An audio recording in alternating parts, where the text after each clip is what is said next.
Welcome to I Know a Guy Bicycles, Hang Out with the Guys series. Hey, I'm Justin, the guy.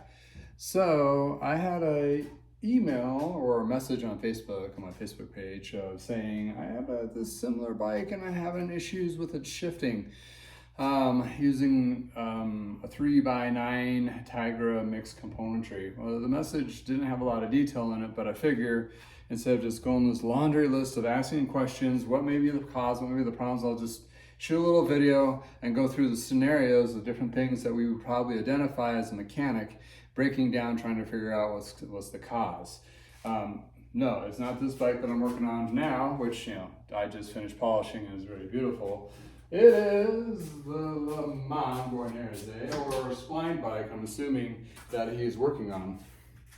So, first and foremost, what I would suggest doing is going to the original spec sheet of that particular model. This is a 2004. You can go, I think it's under Trek-Vintage Le Mans / Le Mans bikes, or just Google it and you'll find the old catalogs. And you'll find a catalog that actually have the spec sheet with these shifters and whatever is on it. This was pretty much original spec bike on this particular model, except for the wheels. So it'd take you, a hot minute to figure out what was on there. Then you got to identify what may be different on this, because here's a scenario where you bought a bike used, or you switched out some parts, or somebody switched out some parts along the way. You don't know why it doesn't work. Well, his particular issue is the front shifter doesn't seem to be working with the front derailleur, and he's maybe in questioning the spacing of the crankset.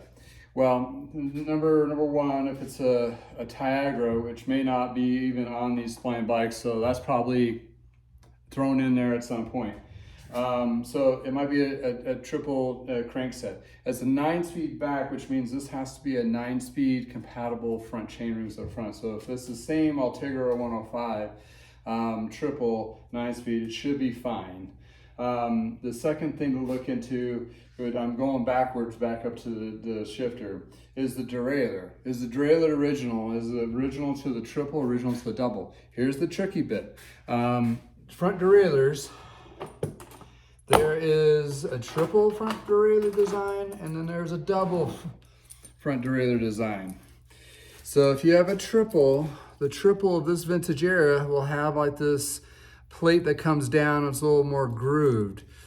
The double is pretty much a smooth flat plate. It's only moving one chain, a chain to one chain ring. This one's doing 3 up and down and middle and back. So this will have a different, and these have to be 9-speed specific as well, because of the spacing here according to the 9-speed chain, the width of the chain itself. So that might be the issue there. You may have the wrong speed front derailleur, which if this was a double chainring shifter derailleur on this triple, it would not be that cool. It wouldn't work very well. So that's the one thing to identify there. Thirdly and lastly is the shifter itself. This particular vintage, the Ultegras and the 105s, they did do a double or a triple, so the shifter itself is fine. What might be causing the lag is the shifter this old may have some gunked up grease in there that's really kind of caked up. That's causing it not to shift very well or hold its position. If you know how to do a sonic cleaner clean, I'd clean it with simple green mixture with water. Sonic clean this out, or if you don't have one of those, take a white lightning or something to be able to shoot inside here to kind of clean out whatever the contaminant old grease is. Let that dry and use like either a tri-flow drip or a tri-flow super lube spray foam to get into all into those little bits and parts of the shifter itself. That might clean up the shifting, but a better case is having an ultrasonic on those first, then adding the actual lube afterwards. Now might clean it up, or maybe something defective in the shifter itself. So what could be defective? Well, the chainring could be bent. He asked about the spacing of the bottom bracket versus the crank. That's probably not it, because those are usually proprietary to the actual frame. That's usually designed to put on there, unless you went and bought something and threw it on there and it might be a little bit off, but most likely not. The derailleur itself, the front derailleur, it might not be straight.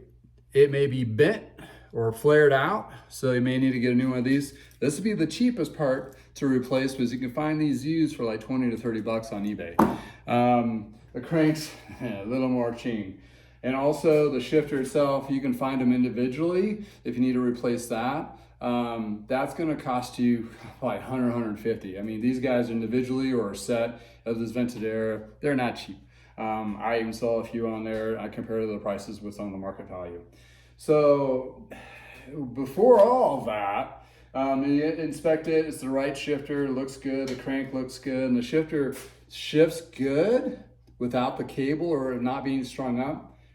The first thing that we usually replace to make something shift a lot smoother is the cable and the housing. Once you replace this contaminant, maybe some contaminants in there, or might be not shifting very smooth because of that, or you got some friction somewhere, that'll cause that. This usually especially with the rear derailleurs, if we switch that piece out, 9-day difference. You could be fighting trying to adjust this thing for like all day long. Then you go, oh, last resort, I'm replacing the cable and housing. Switch that out and it shifts like a liquid split. So hey, you know, that's what I would replace first, cable and housing. Super cheap compared to all the others to do. Try it yourself. If not, watch some videos from like parktools.com to, you know, install that cable and make sure it's adjusted right. They have a great library of videos for that. Then, you know, if that doesn't work out, take it to your local shop and have them take a look at it and see. It might be something they can identify on the fly. For me not being there, I can't give you an answer right off the bat, but I'm just telling you, these are the things that we look at when we're trying to identify a shifting issue. Sometimes we can identify them like right away. Sometimes it's like, okay, we got a trial and error. Switch out the cables and housing. Okay, that doesn't work. Switch out the front derailleur. That doesn't work. Okay, the shifting is acting really weird, so we're gonna switch those out as well. And then we kind of go from the less expensive to the more expensive switching parts until we get it fixed. So that's identifying your issue. I hope I addressed it and I hope you got some insight out of this. Let me know if you have any other questions about stuff like that. I'll try to make a video to make it a little clearer, or at least give you some insight. You never know. Might be able to fix it on your own. May need to, you know, not spend too much on buying parts because people are just like, oh, I need this and this, and maybe they need all those parts. So good luck on your venture, and thank you for spending the time with me.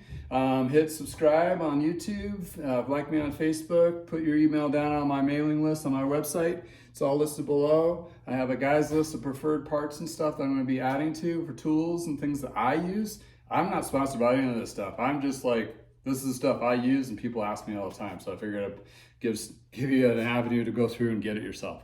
So have a great day. Thank you. Until next time, taking scary out of used one bag at a time.